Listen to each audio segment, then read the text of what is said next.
Well, Catalyst have a highly experienced healthcare team. We're currently just finalising our latest review of M&A activity in the UK healthcare services sector, which will be available on our website from September. The UK Health and Social Care Act is currently creating uncertainty and a lack of clarity in the sector at the moment.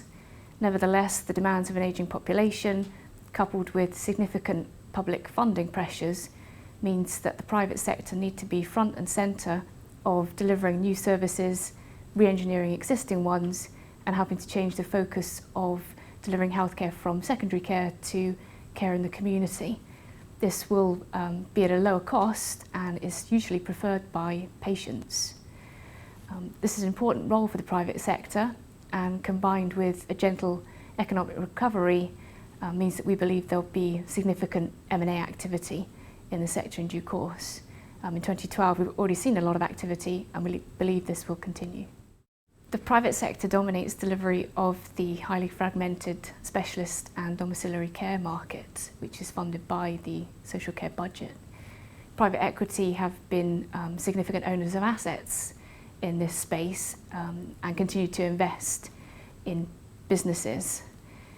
A lot of the activity that we've seen in M&A this year has been driven by private equity houses who have a focus on healthcare, the likes of August, Beaumark and Sovereign, who continue to invest in platforms.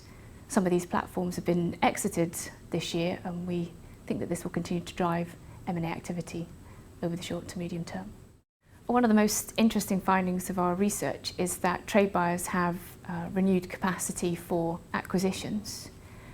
Repaired balance sheets, new equity investors like Four Seasons means that management teams are now able to refocus on growth, and this includes looking at acquisitions. Coupled with that, vendors are now more predisposed to selling than they were in sort of 2009-11 period. They've moderated their price expectations and now recognise that valuations of 6 to 8 times EBITDA recognise good value.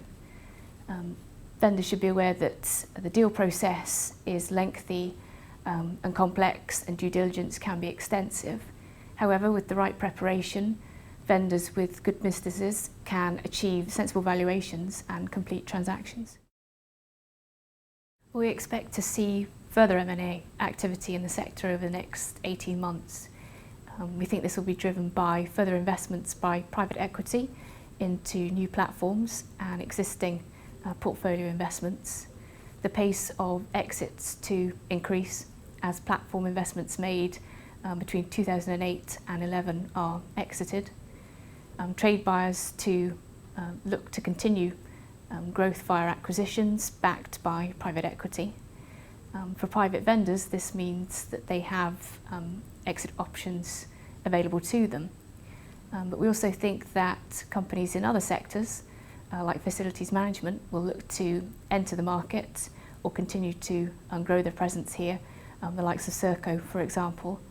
And finally, we think that there will be increased M&A activity in the primary and secondary care space over the medium to longer term as private providers grow their role here.